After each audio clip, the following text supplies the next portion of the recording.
everybody, and welcome to the Bat Friends Beyond podcast, episode 136. I am one of your hosts, Chris, alongside the world champion, Joe. What up, Joe?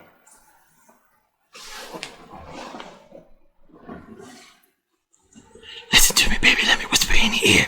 I didn't know what I was going to do when I got up there. I had a general idea what I was going to do. And then I'm just like, oh yeah, I can do that. I can do the whisper song. We don't know if we have any female listeners, do we? That's the thing that happened. So I remember a while back when Spotify was doing their Here's Your Listeners thing, and we actually had a strong female listenership on Spotify. Hello, ladies. And I believe that was your response when I said it last time. Hello, ladies. You can go to onlyfans.com/JoePank. Let's figure something out here, huh? Huh? Giggity, giggity. Does that count as soliciting? I mean, it probably doesn't not count as soliciting. I don't know anymore. I don't know anymore. The world confuses me. I get the weirdest boner right now. I mean, that's just... I'm always ready to party, Joe. Because I like to party.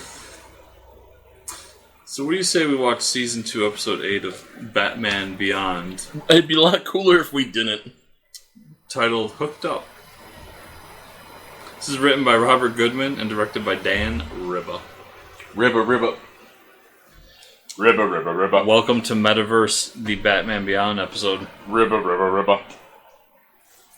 This is everything that right-wing conspiracies warn me about. Ribba. What, the danger of giving corporations unlimited power? I agree. No, if he started feeding them bugs, it would have been straight up Metaverse. Wait, is that a thing? There's like a hard right conspiracy about they're going to put you in the Metaverse. It's basically Matrix. Oh, okay. I thought it was a real thing. They're going to put you in pods and feed you bugs, and you'll be hacked into the Metaverse. And that's how you're going to live. It's like a hard, You know what makes me sad is that there's a heavy Christian bend to that, because the whole digital thing is a sin in the American Christian world. Oh, is it? Yes, like my father even still has it from his days. That going cashless. That's how the devil that's how the beast is gonna rise, because then you're not gonna be able to pay cash for anything, and it's gonna be chips in your hand, and that's how the beast is gonna there's a heavy anti-technology bend that comes out of the religious right. But if you haven't been in that world, you're just oh yeah, no, it's just these crazy people. Oh no, it's these crazy religious people. I was very confused by this, by the way, because I'm what is this motherfucker playing a concert, and these lines are just terrible. It's just edgy teenage punk rock. Yeah. And then he turns these hot chicks down. I love that everyone's a silhouette. Fucking Korean animators. We don't have to. Why would we draw people? Let's just draw shadows. It takes way too much effort. Yeah. We'll just do some faces. But nobody will blink. It's just... Yeah. And that instrument is a guitar, but with a string on it. I don't know what it is. Wicked set, Donnie. Donnie. You can sign me anywhere you want. He's pshaw. And that's where it's this isn't really a fantasy, because he would just be fucking all of them. Yeah. Balls deep. And there would be no consequence. I was okay, this is a real thing, and then he's gonna and there's gonna be a drug in the car or something, that's how they're gonna get him. And it's no, it's just straight up fucking Lawnmower Man.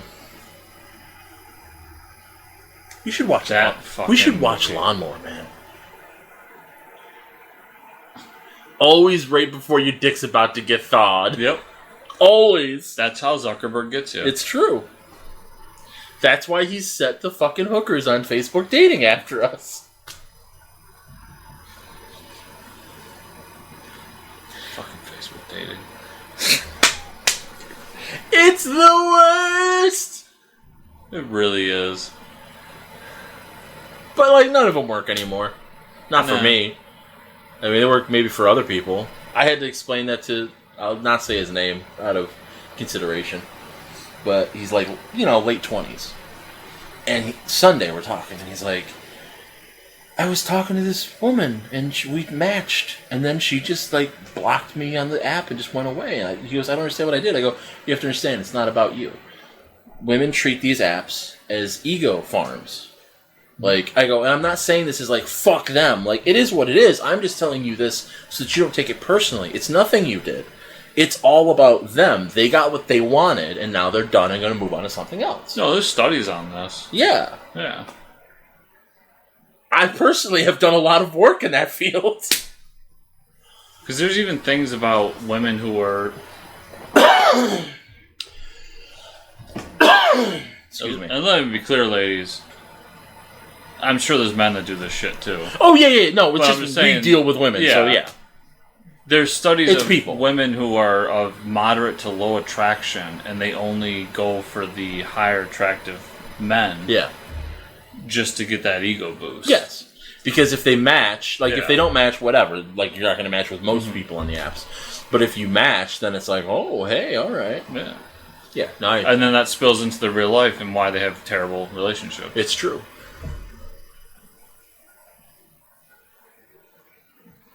So he's a rock star in his dream, but in real life he's just a purse snapper. Purse snatcher. Words are hard, people. Gotta pay for that fix, man. Gotta pay for that fix. Got that monkey on his back. I watched Half Baked last Saturday. Or no, not Saturday. It was before. It was maybe Friday night. Mm-hmm. It was 2 weeks ago. Because it's been a while since I watched it. Yeah. I'm I want to watch Half Baked. I want something that's simple that I know is going to make me laugh. And that movie's fucking crazy. I talk to Samson. I love that movie. I don't care. And then, I know I watched it, because that came out 99 or whatever, so I was 12 years old. And it was it was a comedy that was on it was advertised on one of the other movies I watched. I'm I'll watch Half Baked, so I did. I rented it when I was at my grandparents, because they're okay. Well, my grandpa watched part of it with me. He's like, this is messed up. But, the end of that movie, I'm this had a really lasting impact on me. Because the last line of that movie is Dave Chappelle being I love weed. I love weed. But not as much as I love pussy. And I'm yeah, that's about right. Was that on a streaming service, or did you... I think I watched it on Prime. Huh. I think it was just part of, because Prime always has shit. It was either that or maybe yeah, I didn't pay for it. It was on something. I haven't because for something like that, yeah, neither have I.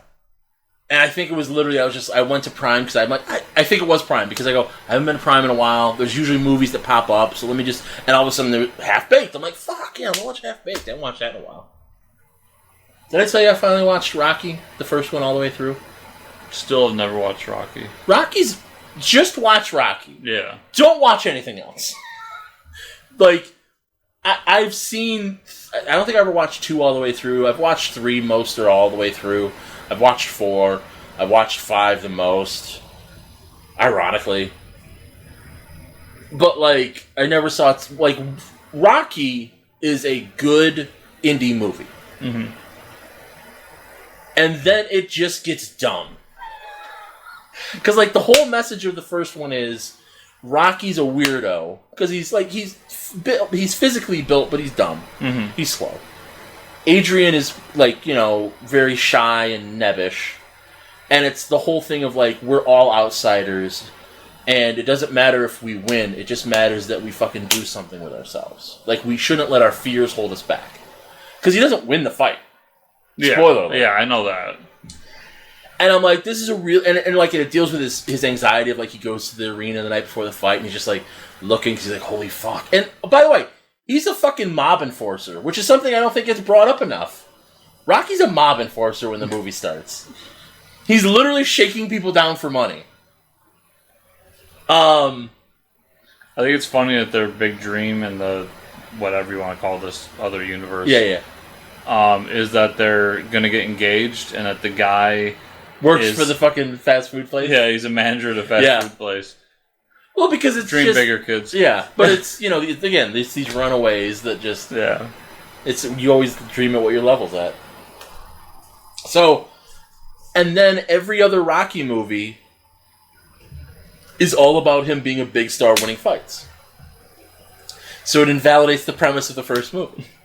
So that's why I say, just watch the first one. Don't watch any of the others. And it is, it's very, he lives in a shitty apartment. And, there's a whole thing with Mick, which I'm nobody's ever referenced this. And, this is amazing. Where, after he gets the fight, because things lead up to it.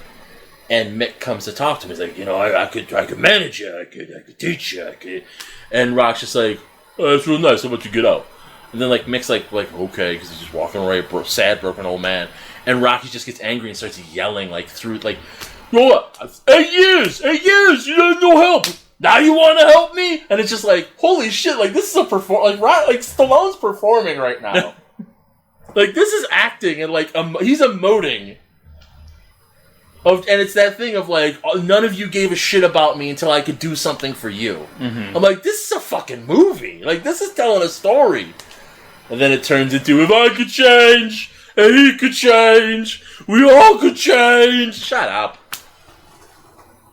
So hot take. Rocky 2 through Infinity suck. Except for Thunderlips and Mr. T. They're cool. I was watching Comic Book Men as a before bed thing. Mm-hmm.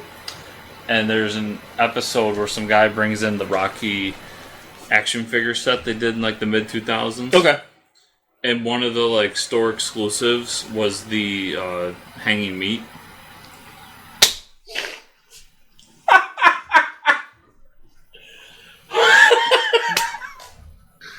Well, that's a whole thing too, because that's God,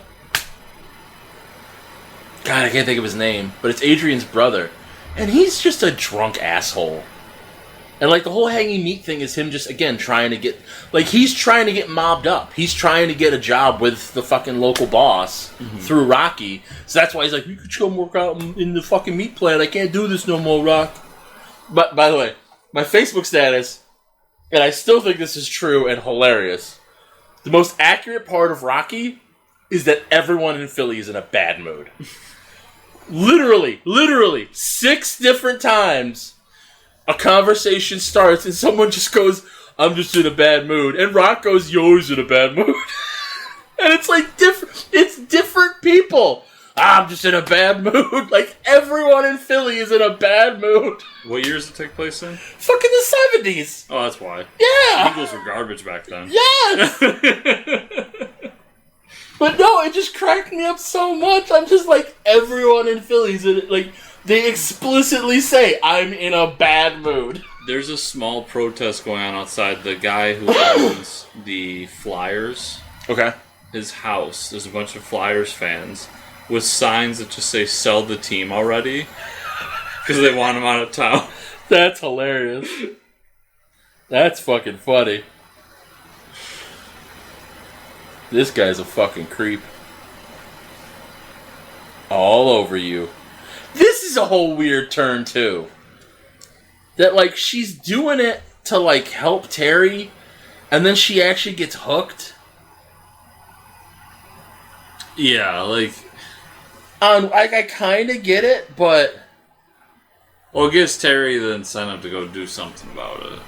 But it's weird. It's also very strange, how this guy, forces her. He's well, she wants to come, let her come. Yeah. And then these two with the fucking heroin shakes are what stopped Terry. And nobody else in the room is this dude's kind of kidnapping this chick.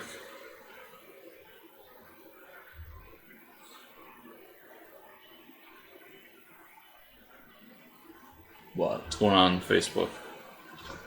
Bullshit.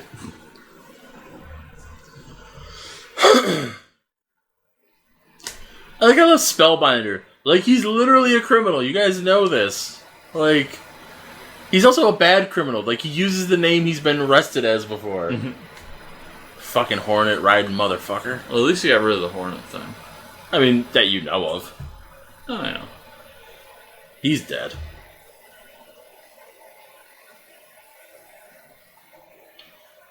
Just grab this backpack. Backpack.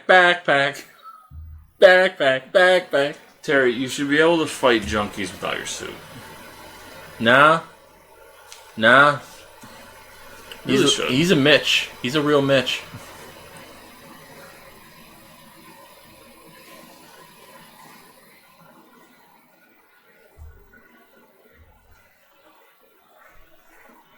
Fucking her fantasies being on the Cosby Show. Little does she know. Don't drink the cappuccino. Don't drink the Kool-Aid. Want my pudding pop? Nope. No, sir, I do not. Would you like a cappuccino? So when I was watching the fucking commercials, some fucking Jello with Cosby popped up, and I'm like, this feels weird.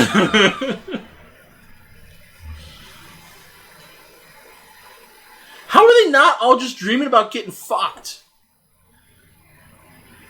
Like, you give me VR like that, I'm just fucking. That's what I want. That guy has a weird baby fetish. Well, see, she's a teenager and attractive. Like, she doesn't need to dream about it. No, yeah, she's fair. She just has daddy issues she's working through. That makes perfect sense for her. But, like, the others, just fuck.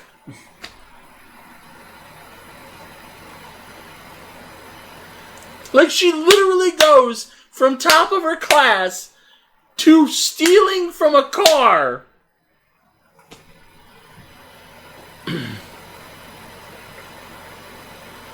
And, like, okay, you're hooked. Like, you're heroin hooked. Sure. Spellbinder, who you know exists. Like, there was a whole thing that happened with this guy. I mean, she wasn't there, but sure. But, like, it happened in town. Like, yeah. If That happened in her Batman school. fought Spellbinder, Right. it would be on the news. Right. So, presumptuously, she knows that happened. My sidekick's a junkie. And not... exactly. That's what they're going for. Okay, so this is the one note I have for this episode. Date rape gun. Yep. Bruce has a date rape gun. We cannot understate that enough. He has a gun that knocks somebody out that he just gave to Terry. That is a date rape gun. Batman has a date rape gun. Continue. Maybe that dick wasn't as frozen as we thought. So anyways, wouldn't the most valuable thing you have to keep you on your drug be, I know who Batman is? Exactly. Like, if she's really addicted, she should immediately... She just knocked him the fuck out. Yeah. But she should immediately give him up. I should have given him stronger date rape. I should have given him the stuff I used on Talia. That bitch won't stay down.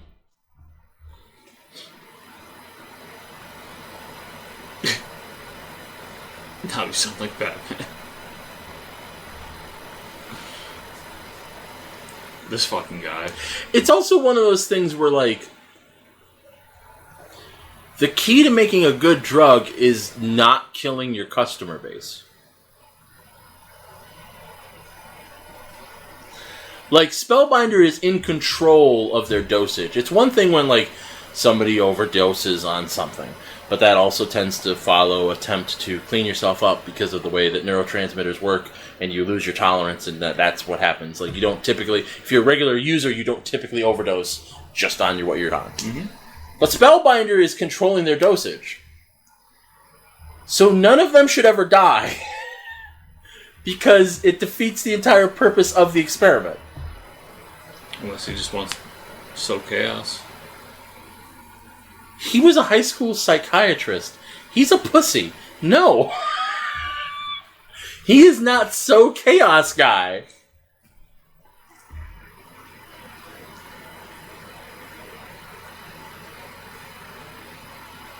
They really wanted to do a drug story. Yeah, that's all it was. Yeah. But they already did the drug story. Remember with the fucking football players? Oh, yeah. So they just wanted to do the black girl on drugs. So the realistic one. That's racist. Jokes, people, jokes. Why is everybody going to the field position? I mean, she just flashed her titties, but what? Yeah, when they put the green color around her, they put way more emphasis on those tits. Oh, obviously. The Korean animators really like I was just gonna say fucking Korean animators. Yeah, when you get out of my life, this is what I want to do. You have no right to stop me. It's literally because Arnold. Back to life. Back to reality. Hey, stop being such a bitch. Like, I love this fucking thing. Stop being such a bitch. I'm trying to help you. Most realistic moment of this episode. If you would just listen to me, Terry. Who made you the pleasure police? Oh. I know the title of this episode. Yeah, let me get my fix on. Love me, daddy. Don't kill him, okay? Just kind of maim him a little bit. Yeah, it's fine. Go back. Go get your fucking daddy love. Yeah, now I'm gonna show you my daddy love. I forgot about the little eye thing. I hate the fucking eye thing. I hate Spellbinder. Like, of all the many characters to hate in this show, I fucking hate Spellbinder. Yeah, he's dead. So would she. That bitch just electrocuted. No, she got rubber soles on her shoes. She's fine. I don't believe you. Didn't I ever tell you that story? No. So when I was little, my grandfather had an electric fence for the cows. And when I was like 5, he told me to touch the electric fence. He said, it's off, it's fine. And it wasn't off, and it was fucking awful. And I ran screaming into the house. Because you don't want to touch a fucking electric fence. Yeah. So my little cousin, Noah, was roughly the same age, like 5, which is, like 15, 20 years after me. Grandpa did the same thing to him. Go ahead, Noah. Because, as a kid, you get close to the fence because you don't realize. And so then it's like, go ahead, touch it. Touch it. And for those that don't know, things can happen where the electric fence runs on a circuit. So if the circuit's broken, it doesn't work. So you go ahead, touch it. So Noah grabs it, and nothing happens. And Grandpa's like, fuck, is it off? Is it not working? So Grandpa walks over after Noah lets go. And he touches it and gets fucking electrocuted and knocked on his ass. Noah had rubber boots on. He was grounded. So he didn't get electrocuted. And Grandpa told me that story. I go, that's what you get. That's karma. My dad, his electric fence story is similar to many that people have heard, where he thought it'd be funny to pee on it. Never. Nope. As someone, again, who has a small child touch an electric fence, I have always had a visceral reaction to the thought of my dick coming anywhere near an electric fence. No bueno. And it is, because my grandfather's was old, obviously. Because it's not like he was but farming was not his job, so it's not like he had the state-of-the-art one. But there was a control console in the barn, and it would click. And the click was the voltage is made a circuit. So as long as you hear that click, the circuit's unbroken. When you stop hearing the click, fence is down somewhere, circuit's broken. That's how you know. And then that's where you could turn it off, find where the fence is down, put it back up, connect it, and then turn it back on. And then because he did that to me, they also had the ones, and I don't think they use them as much anymore, but it was these plastic pieces that the wire would kind of go through. So it would keep the circuit, keep it separate from the post that the piece would go on. But then if you needed to step over the fence, you could grab the plastic piece, push it down, and step over the fence without getting electrocuted. And Grandpa would do that, and I'd go, no, I'm not going anywhere near it. Because I've been electrocuted, and I don't want to get electrocuted again. This is the whole reason I don't do electrical stuff. I am terrified of being electrocuted. I mean, it's not so bad. I've been shocked a few times. It's not so bad. So if people want more fine electric fence knowledge, where can they find you on the internet? JoePank.com, JoePanc.com. There's all kinds of links and fun stuff there. The Threadless shop. You could also go to Enjoy Your Frozen Dick. Or you could go to OnlyFans. If you really want food or sexy barbecue food, you go to OnlyFans. I gotta work on that one. You go to OnlyFans.com/JoePank. I'm still running workshopping that. I haven't promoted that as much. I'm running a promotion. I don't know what it is, but I know it's cheaper if you buy in bulk or something. And when you're dealing with me, you're always buying in bulk. You can follow me on Twitter at JoePank or Cthulhu Holmes. Both will get you there. You can follow me on Instagram at JoePank36. And if you want to support my other podcast, you can go to patreon.com/JoePank. JoePanc. Give us as little as $2 a month or as much as $53 billion a month. You'll get the entire show archive uncut and unedited until the beginning of time. You can find me at Fortress Chris on Twitter, FortressComicNews.com, also Patreon.com/FortressComics. Remember to like, subscribe, share, comment down below in the YouTube version of this here show, and leave us a 5-star review on the podcast version of this here show. Thank you all so much for listening this week. We'll see you all here next week. I got a date with Jog Dooba Dooba.